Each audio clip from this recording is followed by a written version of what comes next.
Okay, so for our friends who just joined us live, we're talking about the distribution of income and productivity of labor, and we just made a brief overview of what are we going to be talking about today. Those are a few things: distribution of income between the classes of society, like entrepreneurs, capitalists, landowners, and workers. One thing. Statistical distribution or individual distribution of income. What is the relationship between how much wealth is controlled by 1% of the wealthiest people and how much is controlled by the rest, and how those trends change over time, and what are the factors that explain this changing statistical distribution. Another crucial issue that we will be talking about is wages, theory of wages, why wages are what they are, what economic theory can tell us about that, what kind of market or markets determines wages. One more thing, the last things that we will cover today is labor market discrimination. To what extent, for example, observed statistical disparities in wages among different groups of population could be ascribed or explained by discrimination. For example, we know for a fact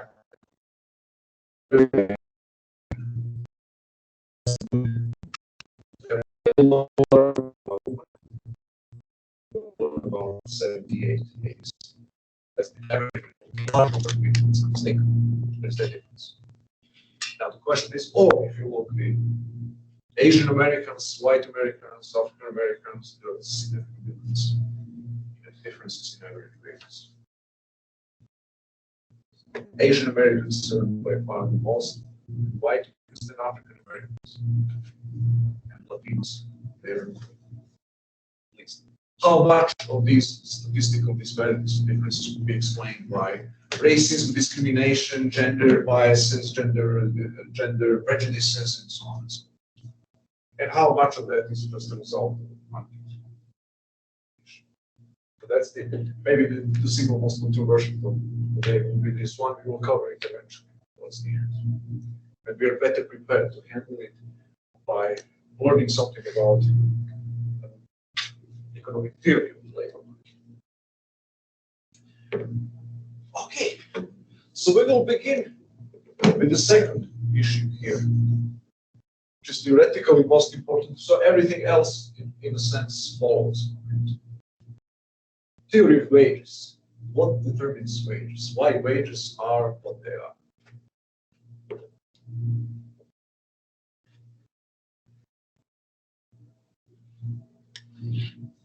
So let us start.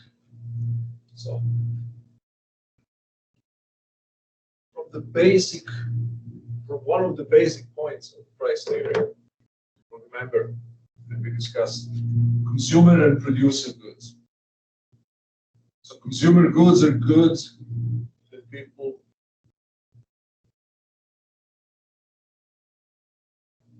pay, that people buy in order to enjoy them directly, in order to use them to satisfy their needs directly.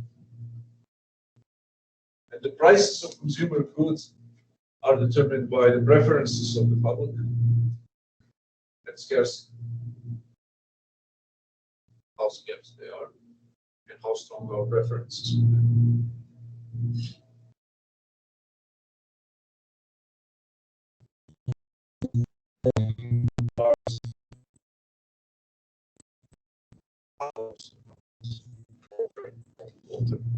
So everything that has a capacity to satisfy some of our needs directly is called consumer.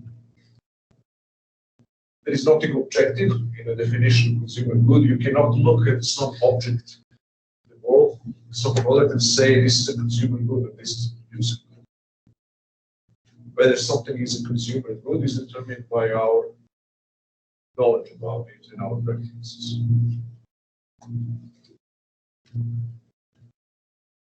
If something has a capacity to satisfy our consumer needs directly, it is a consumer good. So in order to have a capacity to satisfy our needs, it has to be put by us, by decision makers, in some causal connection. So,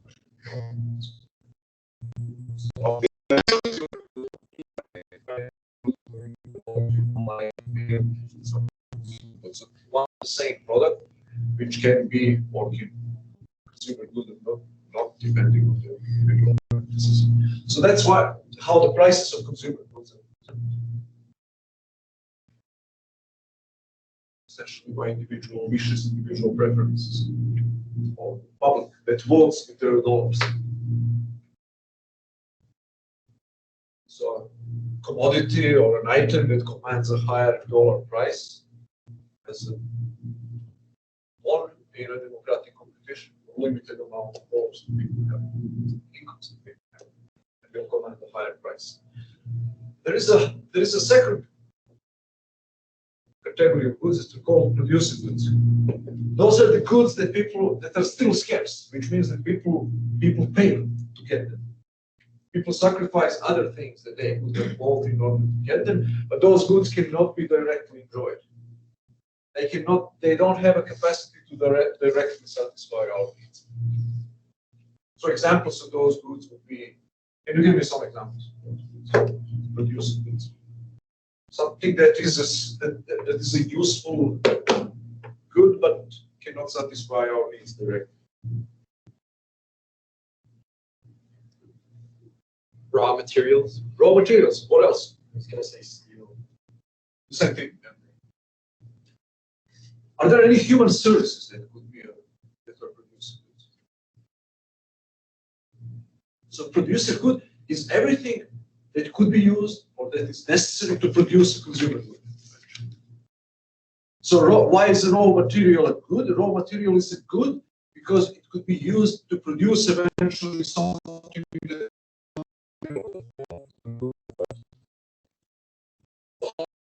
is good aluminum because we use it to make airplanes and cars and so on. How about human service? Human labor. Can you produce anything without the participation of human labor? Hardly. Even if you use machines, human agent has to construct and control and repair machines. So human labor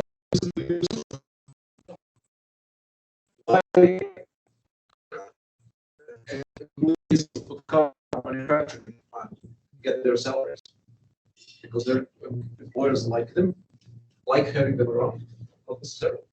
Because their services are necessary ingredients in producing final consumer goods.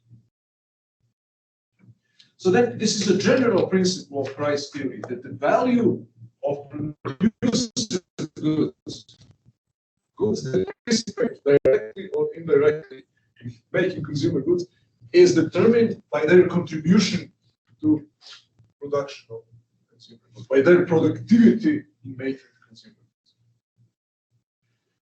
So labor is one of those produced goods. Now, I'm not going to go, for those of you who are interested more in economics, we study this in much greater length and detail in microeconomics courses, the exact precise theory about productivity, how are we to understand productivity of labor and other capital goods. I'll just say here a couple of things about productivity. Productivity of labor or any other producer would be understood as its contribution to an increase in total revenue. So how much on the margin, how much any given input, labor or non-labor input, contributes to the financial bottom line to an increase in revenue. So productivity of labor is an increase in revenue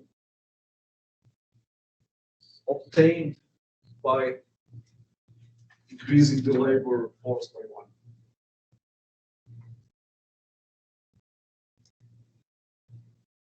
So when a firm makes a decision to employ one additional worker, the wage or compensation for that worker will correspond to a perceived increase in revenue that the worker will provide. That's called productivity.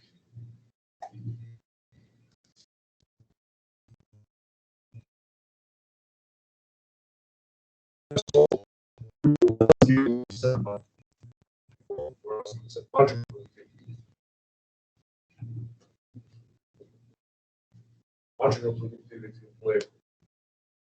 So wages will correspond to the labor's marginal productivity, which means if I employ one more worker, my decision will be determined by my decision how much to pay this worker will be determined by estimates. How much additional revenue will I get if I employ that additional?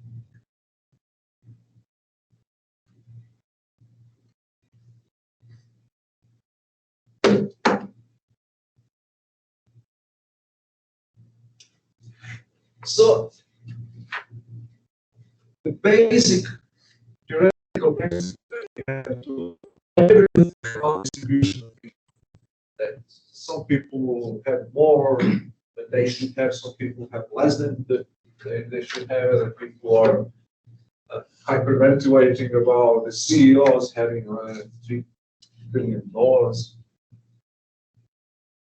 severance package, and some minimum wage workers cannot earn $10 per hour, and so on. What determines wages, what determines compensations is productivity of that particular worker according to the estimation of the people who employ it.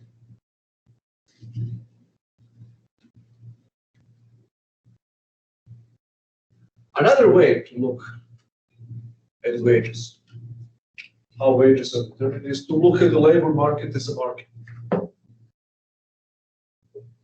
It's a market where you have demand for a particular kind of demand,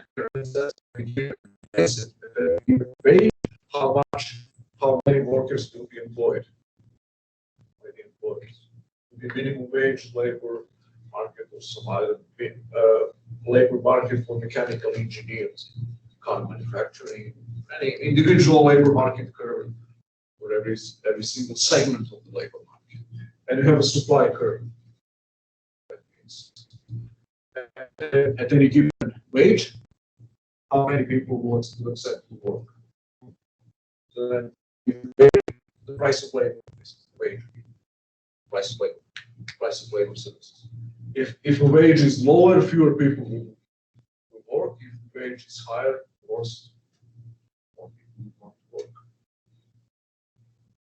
So if the wages in mechanical engineering increase 50%, what's going to happen? Some of the students who intended to major in mathematics or in physics will switch to mechanical engineering. Some mechanical engineers who decided to retire next year will postpone their retirement because wages are now high. Maybe some of the engineers will come back from the retirement, work a little bit more. So that's the reason why the wages are high. More people will want to work. People from other areas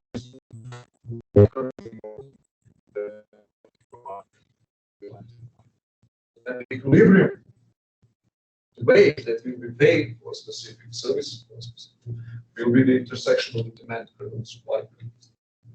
So this will be the quantity, the number of mechanical engineers employed in the market, and this will be the wage. This will be the average wage. Engineer or a minimum wage worker or a McDonald's worker, doesn't matter. So those are the basics. Productivity determines wages on one side, but this productivity theory is describes the decision-making process of an entrepreneur. You won't pay someone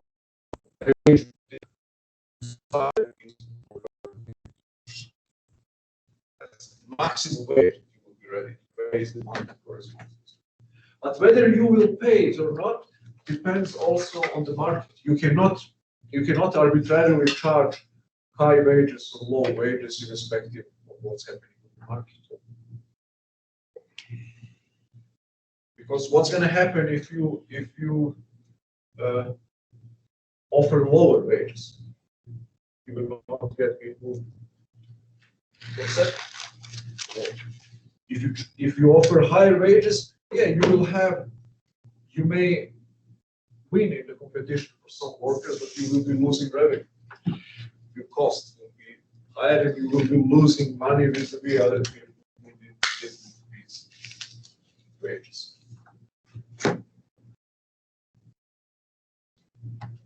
Another aspect of wage determination is that the labor market is flexible. That's one of the crucial terms. That means that there is quite a bit of flux, quite a bit of movement between different branches of industry, between different jobs in the same kind of industry. So when people are flexible, people can change jobs. So it's flexibility of the labor market. Then you can say, to the extent that the labor market is flexible, wages in one branch of industry will be co-determined by the wages in another. So how are we to understand it?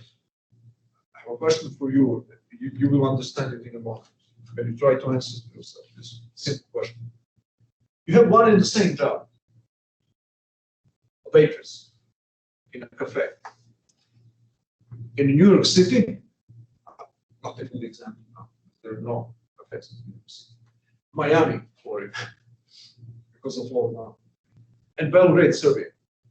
It's a very poor country by American standards.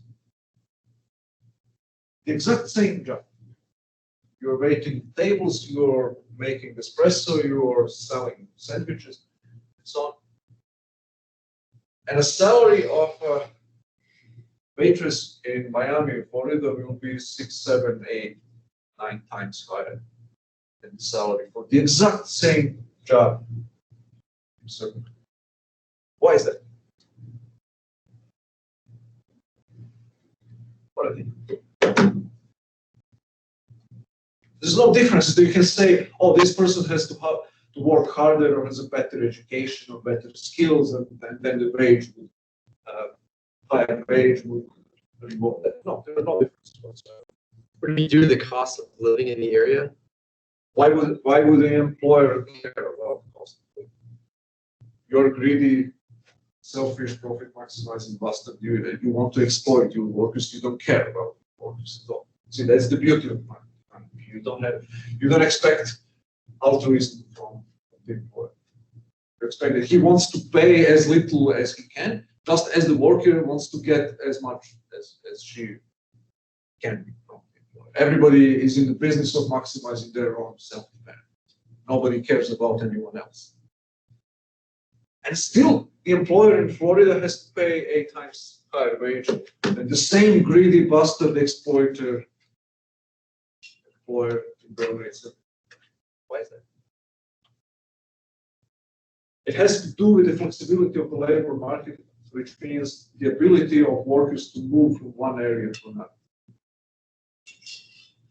So then you have to match, when you are offering a wage to somebody, you have to match the alternative.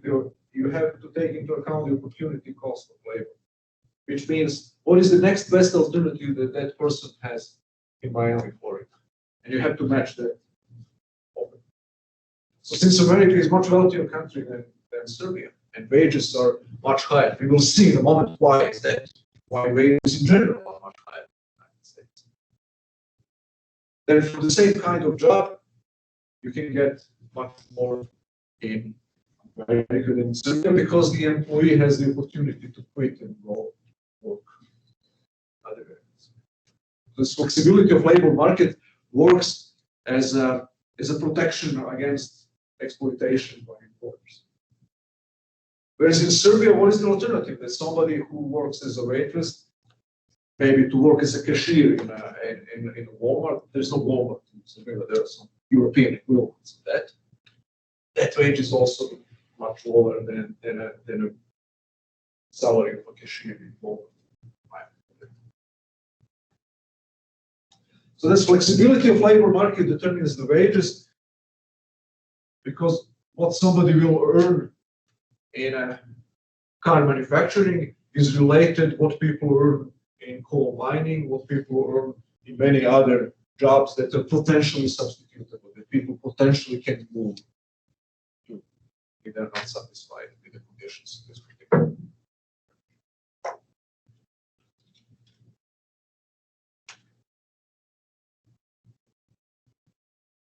Now it gets even more complicated, because now the problem is that productivity is not something that you can isolate and say this person is productive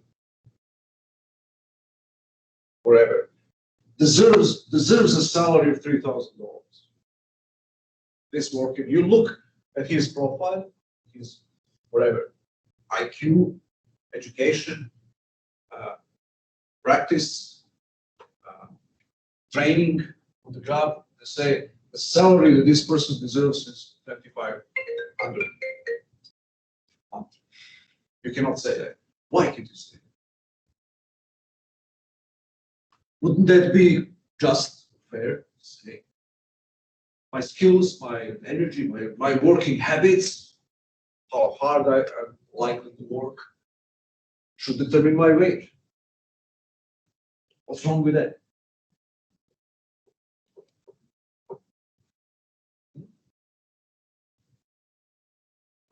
What else? Okay, so opportunities, other opportunities determine my wage. Let's assume that away for a moment. Let's look at the American.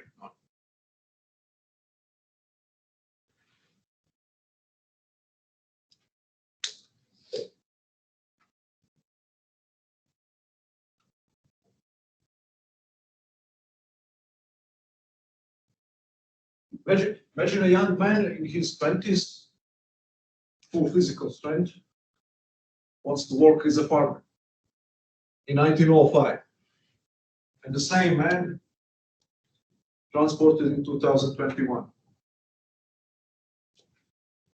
Would they have the same wage if they were to be hired by some farmer to work to produce corn or wheat or something on a monthly basis?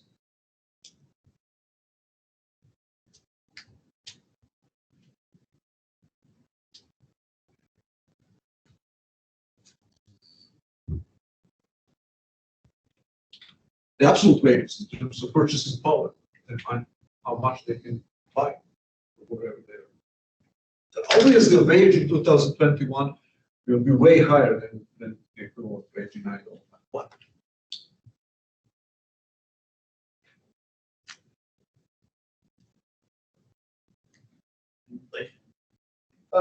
No, let's forget about inflation. Even in real terms, when you convert the incomes in real dollars. Advances in technology. Advances in technology. Now this same young man will be working with combine harvesters and tractors and advanced machines, and he will be using fertilizer and genetically modified seeds, and all other complementary factors of production will be much more sophisticated. So then this will increase his individual labor productivity way more. So he will be able to produce much more corn or wheat per unit of time of his labor than in 905, where he would need to work essentially with manual tools most of the time. Maybe it's I don't know, animals like horses, plow. So then the main principle here is that the productivity, individual labor productivity, is co-determined by the productivity and sophistication of the complementary factors of production. Complementary factors.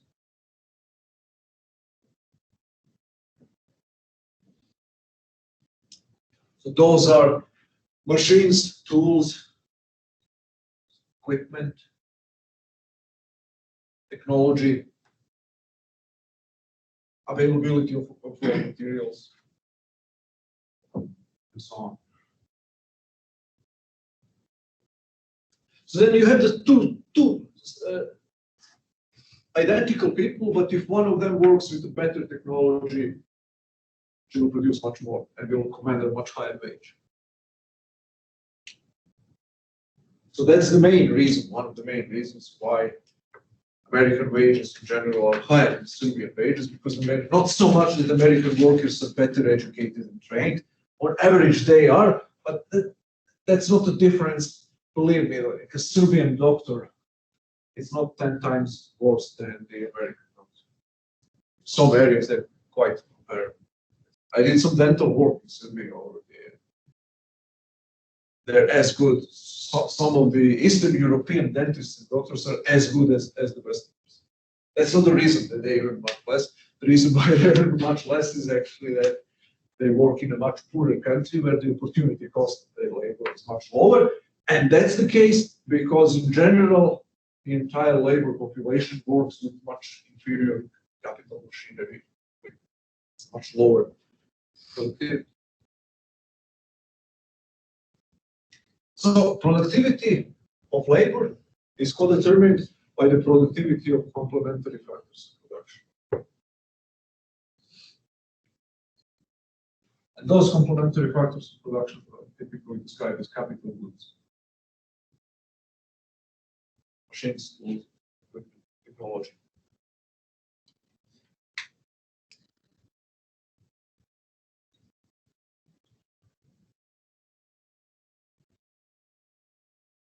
But that's not the end of the story. There are other factors that can influence the wages, even in the absence in meaningful differences in capital goods.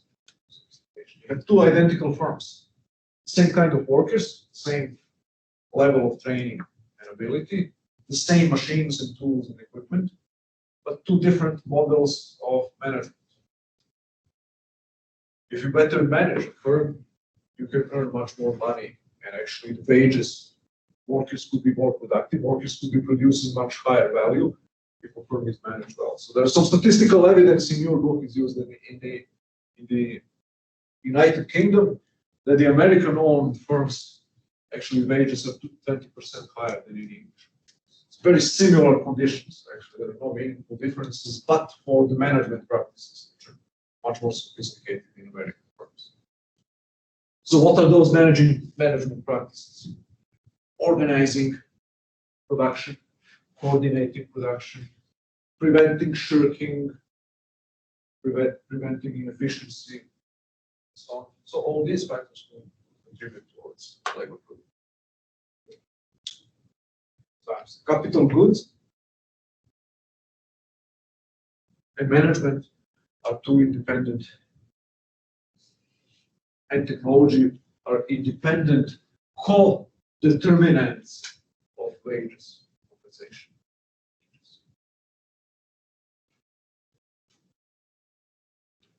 So you see, in a certain sense, think about it for a moment.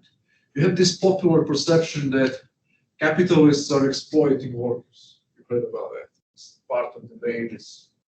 They get too much for themselves and so on, and workers are not paid enough for their hard labor. But when you look from a standpoint of economic theory, it's the other way around. So the wages that people earn in a modern economy are increased predominantly because of the factors beyond the control of workers. People don't deserve, quote unquote. People are not responsible for the reasons that increase their wages. Advances in technology, advances in management techniques, those are not the things that workers contribute. And yet they benefit. And then everybody benefits. That's the beauty of it. That's the story about our wages. So you can think, okay, our example of a young man on a farm in 905 and 2021 is clear enough. This young man has now much better technology and equipment, and he works. He's physically more productive. It's okay that he receives higher wages. But the waiter, let's now take a look at the waiter. It's a young man who works in a cafe or a Pizza Hut or something. he will benefit from these advances in agricultural technology as well. Why? Because that's the alternative job. That's a job for which he can quit in a cafe. And he has now the ability to blackmail his employer, although his skills and his productivity hasn't changed at all. He's waiting the tables in the same way he would be doing it in 1905. Mind blowing. That's one example. This is known sometimes as Mrs. Butler. Mrs. looking for Mrs. Mrs. Butler example.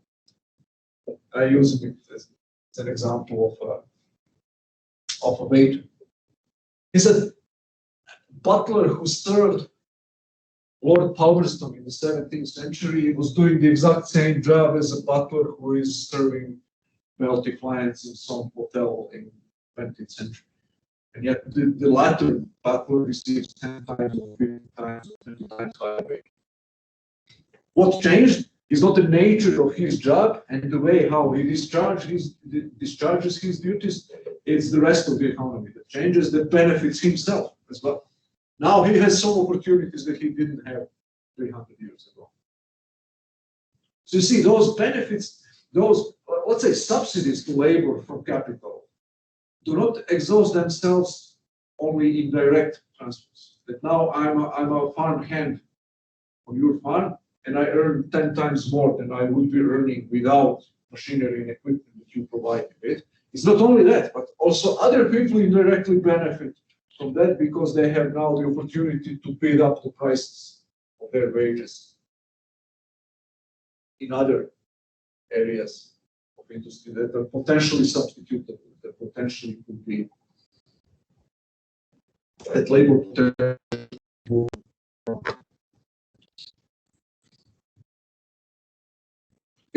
So the main point here is that it doesn't make much sense to talk about productivity of labor as something that is fixed and can be determined from outside, and to say what is the wage that somebody deserves. What's the rate? This is really deserved, this is not. That doesn't make any sense. What determines the wage is the opportunity cost of the labor. What is the next best opportunity that you can find?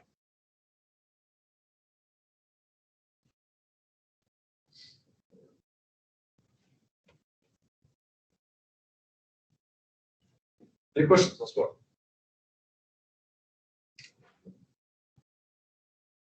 This is button. We don't have this. Maybe this is a nice symbol of what we are.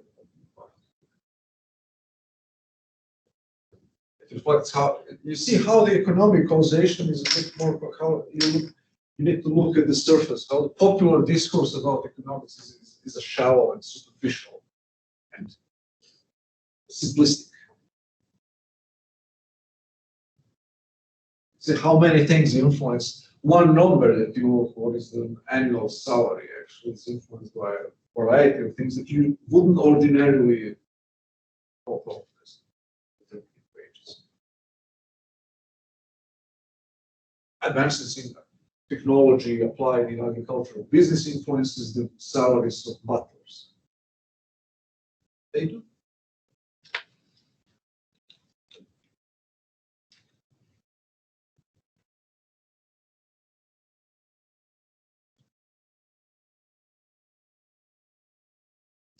So that tells us something about this distribution problem of distribution of income between different groups of society.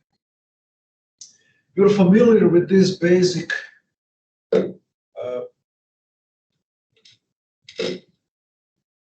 division of all incomes in a society. Say, usually in classical economics of the 18th century, they divided all economic agents into three groups: landowners, capitalists, and workers. And then economic theory at one level was understood as a science about the distribution of total income or total wealth in a society among these three competing groups. So then the incomes of landowners are called rents, incomes of capitalists are called interest, and workers' incomes or wages. And then the problem of distribution is actually how much any one of those groups receives and why is that the case. So now we'll see what determines wages, why people get wages that they get. Is there marginal productivity to the firm, how much they contribute to the revenue of the firm, and how much they will contribute to the revenue of the firm is a very complicated issue influenced by a variety of things, many of whom workers do not have any control over whatsoever, such as technological advances, wages in other branches of industry, productivity of capital goods with which they work, and so on. Now, what determines the incomes of capitalists? So this seems to suggest that, okay, whatever workers get is just in a sense of fair. There is no obvious kind of moral objection against wages being what they are. You can say, yeah, employers want to pay as little as they can. Yes, that's correct, but you can say also that workers want to get as much as. What's the difference? Then they negotiate on the market. That's just like any other buying and selling on the market. We don't usually object to sellers, to buyers of something for wanting to pay as low a price as possible. When we are buying and selling potatoes or shoes. We don't usually say that there's something morally fishy, morally suspicious about buyers wanting to pay as little as possible. But somehow we object to employers wanting to pay as little as possible for labor services. Now, what determines the incomes of capitalists? Why profit and interest are what they are, and what is the justification for that? Economic. I'm talking about moral justification. There are two basic reasons why are there interest and profit. The first reason has to do with weighting. So I'm the owner of a firm, you are my employees. We produce something. Product that we make will be ready for the market in 6 months. For 6 months, you will have to work and produce stuff. And somebody will have to pay your wages, somebody will have to pay for the electricity, somebody will have to pay for the machines that you use without getting anything in return for 6 months. So that will be my investor or capital. That's a sacrifice that I make. I have to save the money or borrow money from elsewhere or to use the money that I could have spent otherwise on consumer goods, vacationing on Bali or Croatia, on your wages and electricity and the costs of the machine for 6 months. So when my income will come in, when we start selling the product on the market and new revenue comes along, so then part of that revenue will come. I will appropriate as my compensation for waiting. So we know that the money, there is something called the time preference, which means that people prefer the same amount of money or the same amount of consumer goods now to having them tomorrow or at the future date. People prefer present satisfaction to future. So then when I pay the costs of production in the present, I expect to be compensated by that in the future, and profit and interest. One of their functions is to compensate for this. So you get your salaries, you see, you get your wages in real time. You work 1 week, you get paid. You work two weeks, whatever the time period is. You don't have to wait 6 months for your income. That's why you don't get profit and interest once you sell the product. That's why I get profit, because I get to be compensated for. I might have decided not to invest, then there wouldn't be your wages. No. So one of the sources, one of the economic justifications of profit interest is that they compensate for waiting. They encourage people to sacrifice, not to consume, but rather to save and invest in future production. by offering them a return. The second reason for interest and profit is risk taking. So you work 6 months, you get your wages. I invested $4 million business of my savings and borrowed money. Let's say we fail. We don't know in advance whether we're going to be profitable or not. If you fail, what you lose? You lose the ability to work in the future for me.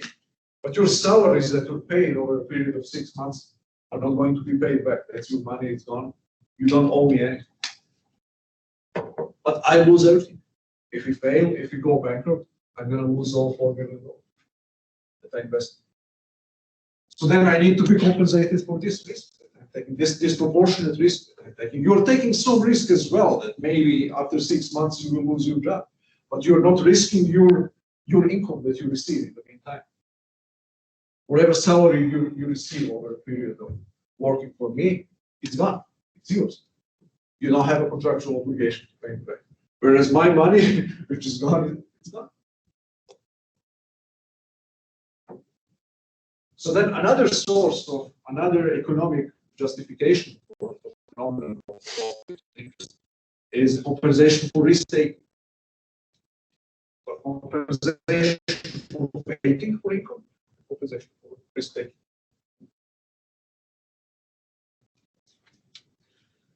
So you see that there's a separate economic. I simplify it here, but I wanted to give you just some basic explanation for why the existence of profit and interest and wages are determined by general principles and common sense principles. There is nothing mysterious or particularly convoluted and complex and technical. It's just a common sense. That sometimes looks more complicated than it is, primarily because people are not used to thinking about economic problems. But when you look at it, especially, it seems obvious that imagine if we prohibited profit from existing. What would happen?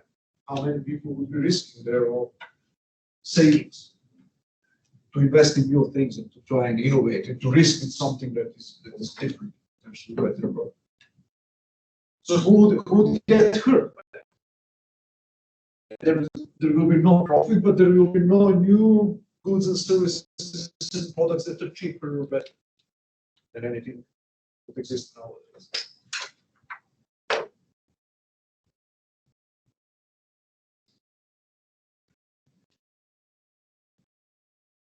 Statistical distribution. The main thing about this statistical distribution is that the way how it is portrayed in the news media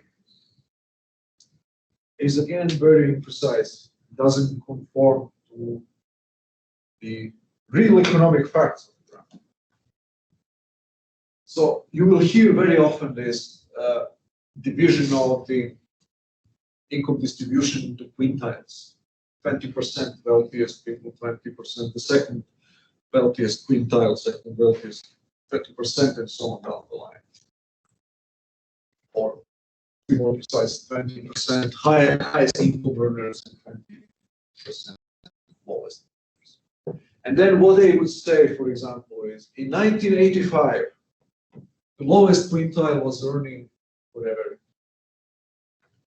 11% of total income, and the highest quintile was earning only 29%. And now it changed that the highest quintile earns 41%, and the lowest quintile earns only 6%. So you see the gap between the wealthy and poor is increasing. It's social injustice. Something has to be done. That's the usual way how people talk, how people interpret statistics. Or 1% of the people. Another piece of statistical, very popular sport. Licitations with with how much 1% of the wealthiest people in America. In 1985, it was whatever, 31%, now it's 66%. You see, wealthier getting wealthier, poorer getting poorer. This elite cream of the cream is earning more and more. This sinister implication is they're somehow stealing. There is a cabal of people who are stealing more and more over time, or getting wealthier and wealthier, and the poor people getting worse and worse. Now, what is the problem with this? The problem with this is that people in the highest quintile in 1985 are not the same as people in the highest quintile in 2021. And that the people in the lowest quintile in 1985 are not the same as people in the lowest quintile right now. And then 1% of the wealthiest businessmen in 1999 are not the same as the 1% of the wealthiest people. Well, you can satisfy yourselves to this veracity of these facts just by thinking for a moment about who are the wealthiest people in the United States as of now. There are five wealthiest people in the United States by net worth. I'm surprised. One of them became like a month ago for the first time number one. Elon Musk and Jeff Bezos, Bill Gates. Go back 15 years ago and tell me who were the five wealthiest people in the United States. None of them, or maybe Bill Gates 10 years ago. Bill Gates. Bezos and Elon Musk were nowhere to be seen. So now when you say, 1% now control more than in 2010, it may or it may not be true, but it doesn't tell you much because those are not the same people. Those are new people. So see, even if you accept that there is a growing gap between the wealthy and the poor in the United States, that's not the gap between one group of people who are at the top and another group who are at the bottom, like the medieval serfs and masters. It's not like that. It's actually a very high rate of turnover. So, who are the people in the lowest bracket? What are their characteristics? Lowest quintile, lowest 20% of income earners in the United States. Young people with low skills, low education. At the beginning, your demographic age, 18, 20, 25. Those are poor people in the United States. I bet that most of you would also individually qualify as poor people. If you're not owners of something, if you're not particularly wealthy, you would classify as poor people. Do you think of yourself as some exploited minority as poor people in 10 years' time? I would bet my bottom dollars that pretty much nobody looks at yourselves that way. And sure enough, when you look 15 to 20 years later, and look how many of the people who were in the bottom quintile in 2000 will be in the bottom quintile in 2020. You know what is the average number? 5%. So 95% of people who are poor will go up. Maybe 20% of them, 25% of them will join the highest. So essentially, what a lot of poverty and inequality statistics in America is an age, is a demographic, is a function of age. Older people, they have better skills, they have more experience, they have more maturity, whatever, social networks, their income tends to grow over time. So there is a permanent class divide in America, but that's a permanent class divide between older and better educated people and younger people at the beginnings of their careers. That's what this statistics essentially tells you.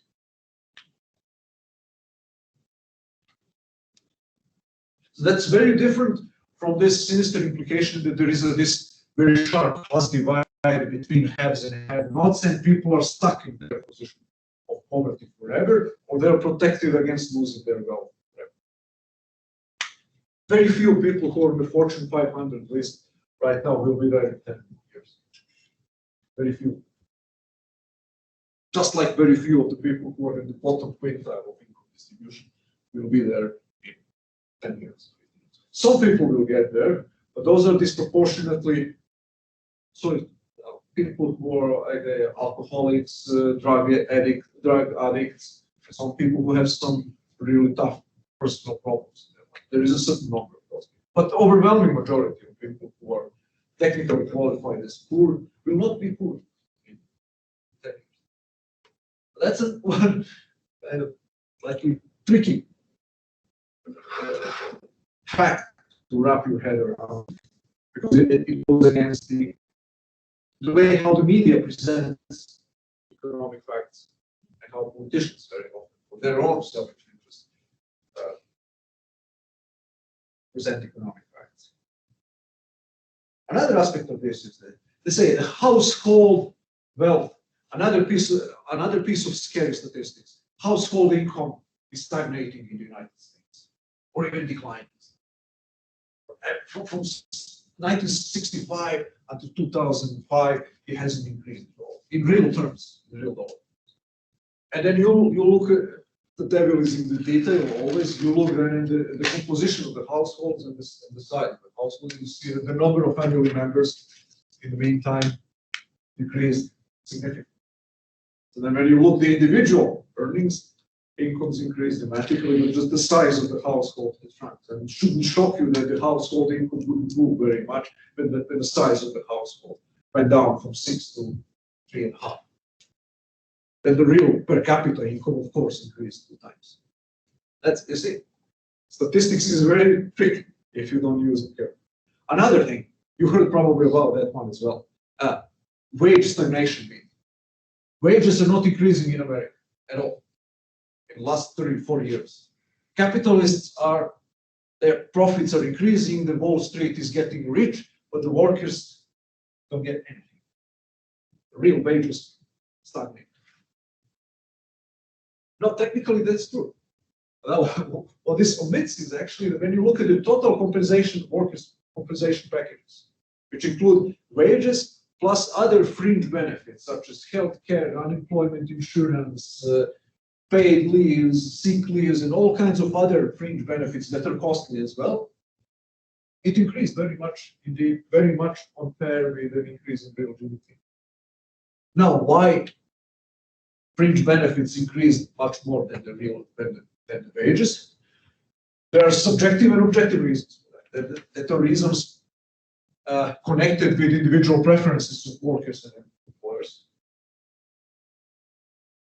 You ask me, I have $1,000 for you. Do you want me to give you the money, or do you want me to give you sick leave? The worker may decide, okay, I may get sick, so better to have some additional security. If I get sick, that I will get paid, rather than to get cash right now. Or paternity leave, for instance. Okay, so if you have a female worker, an employer may offer you either to increase your wage or to pay in the case of pregnancy, to pay some compensation for that. It's not legally mandated, no, but employers and employees can decide to make such a. But by far more important is actually legal mandates. So healthcare is the most significant item on the list of Wall Street regulated, which is mandated by the government.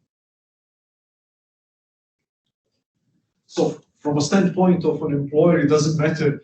It's irrelevant whether I'm paying you a higher wage or I'm paying for your health insurance. That's for me labor cost.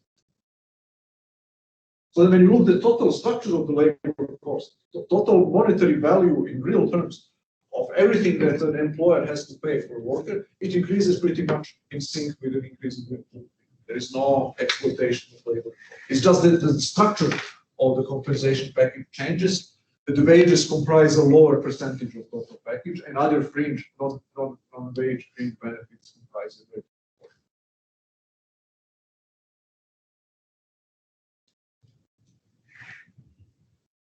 Any questions? Any comments?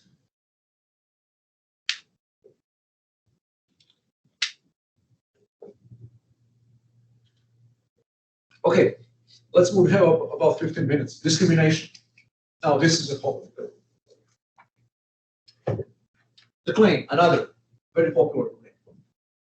The reason why women are paid 20% less on average than men is that there are prejudices in our society that employers tend to underpay women because they think that women are less capable than men, or because they can get away with whatever, intimidating women and negotiating, and conducting hard negotiations, and so on. So then the assumption here is that women are systematically paid less than men because of the labor market discrimination.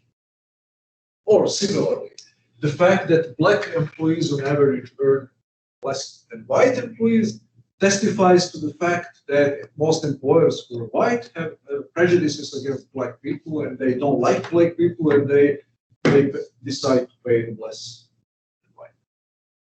And we have to do something in order to eliminate those wage gaps and wage disparities, gender and racial wage disparities. We have to re-educate society, or maybe to pass certain laws prohibiting or making racial and gender discrimination more difficult. Okay, that's by and large the conventional official story about what's wrong with the labor market and what is to be done to eliminate the disparities. What do you think about it? Is that your experience, your private life, experience of people who are close to you? Is it something that you find convincing? Did you have, I mean, you don't have to be a person, but did you have some encounter with those kinds of phenomena, discrimination or prejudices in the labor market? Now, the starting point here, with all these statistics is interesting. So those data about gender wage gap, they come from general surveys of the entire market. They take all men who are employed and all women who are employed, and they control for different kinds of factors such as education and experience and so on. And when you control for all of that, you still get 15 to 20% less. But then you do something interesting and say, let's take a look at women who never married. They try to compare a woman who never married and a man who never married and enter the labor market at the same time, and they're essentially the similar kind of qualifications, similar kind of knowledge.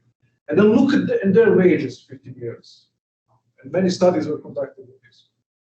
And then, can you guess what the result was? On average, one of the most comprehensive studies found that if you do this kind of comparison, you'll find that for every $100 that a man earns, a woman of the same description, of the same biographical description, earns 103 cents. There's a slight gender bias for women. So this is strange. Why would women who never marry earn more than men of the same description, whereas the married women would be earning 20% less than married men? Any idea about what could be the reason for that? It's pretty much established statistical. Nobody is serious with this. And this is so then what could be the potential? Do you want to tell me that employers have particularly hate married women? They don't have anything against single women? Or that they don't like unmarried men? Bachelors are discriminated against. They only like to overpay married men.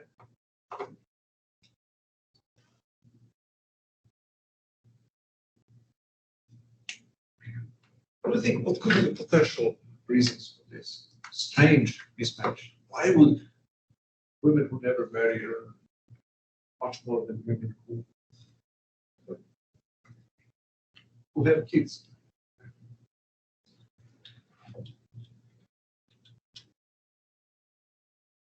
Now you can say that here prejudices and social injustices may kick in. If you consider that simply marriage, statistically speaking, exerts much higher economic toll on women than men. The way how modern families are still organized is that women disproportionately bear the burden of raising kids and working to keep them involved. That means that they are much more likely to be absent from the labor market for a protracted period of time. They're much more likely than men to accept part-time positions. They're much less likely to continue their careers uninterrupted over a period of raising kids, whatever childbearing age, 20 to 40. So now, what are the consequences of that? If this is the case, I'm not saying that this is good or bad, but this is empirically the way how life works in our society. Not always, but on average, majority of cases, this is the way how it works. Then you may think that actually a woman who is on and off the labor market will require some time to get back in speed, to keep up with the innovations of the labor market, to retain her labor productivity that she would have had otherwise. So then you can say that there's nothing wrong with labor market, even in the absence of any prejudice, gender prejudices. It is expected that married women who were absent from the labor market for a longer period of time would be somewhat less productive than other people, men or women, who work all the time, who work uninterrupted, even in the absence of any gender discrimination. So the reason why married women are paid less would be then that they are actually slightly less productive than men, and slightly less productive than unmarried women. Not because they're not equally smart, but because your wage is not determined only by how smart you are, but also how consistent in your job performance you are. And your consistency will be determined by you're 5 years out of whatever software engineering business. You're not as good, whatever you are, a man or a woman, it doesn't matter. You're a genius or an average. And you're not going to be equally productive as your colleague who is permanent.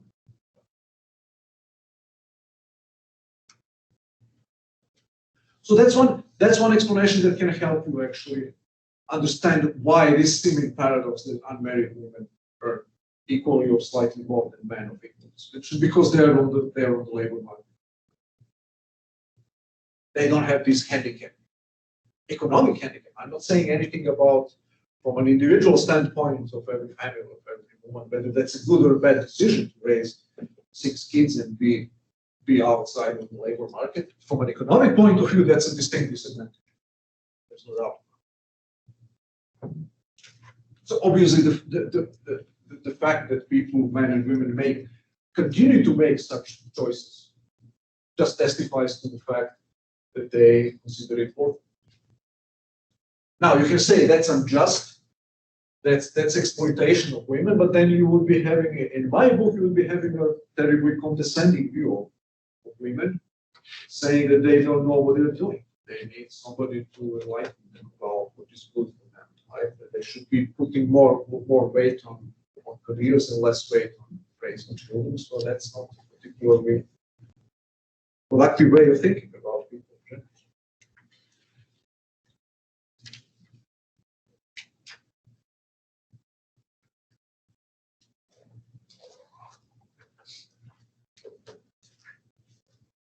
Another aspect. Imagine now for a moment that you are an employer who wants to discriminate against women. And now, what is it? We now want to describe that's the same employer who wants to pay as little as possible and who cares only about profit. And if something comes into conflict with the profit maximization, that goes by the board, that goes by the wayside. Profit maximization is the only thing that you care about. Imagine now that you are a male chauvinist pig who doesn't want to pay women their real productivity of their wages. You want to pay them 20% less. What's going to happen as a consequence of that? If men and women have the ability to move from one job to another,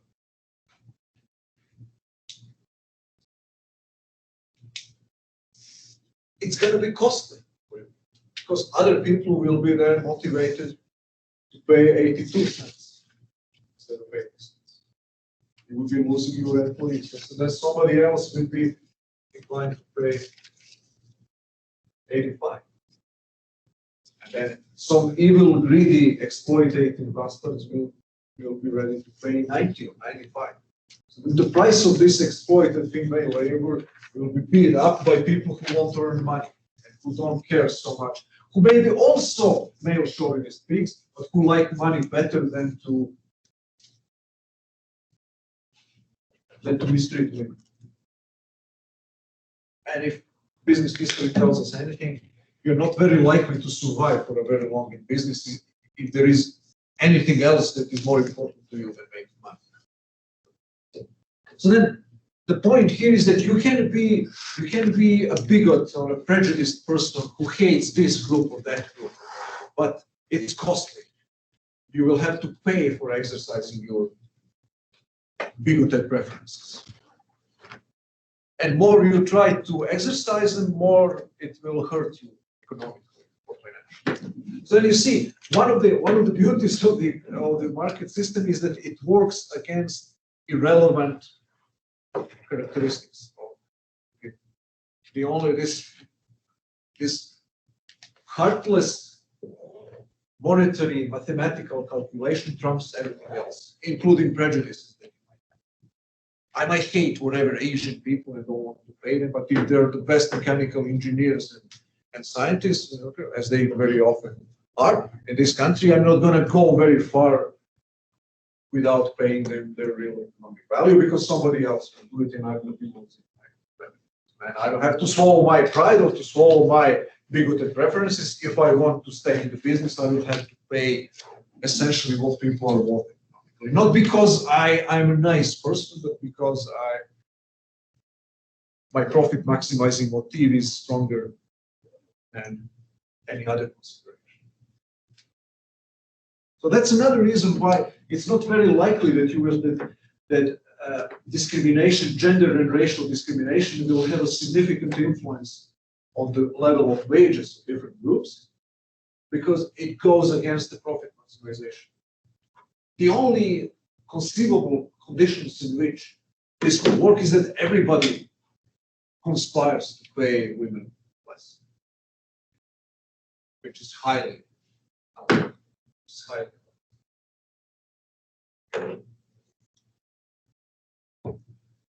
Let alone that I haven't met many men in my entire life who would pay more to work with a man rather than a woman.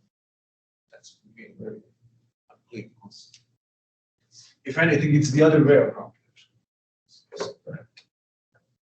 Presence of women in the labor force for men is very often a distinct advantage. Some of them would be ready to pay for that rather than require compensation. That's a different issue. Okay, folks, are there any final questions? Comments? No. Okay, so survive this call. I'll see you then on Thursday. Everybody sign the attendance. Okay. Yeah, please sign. Oh yeah, each is this. Oh, okay.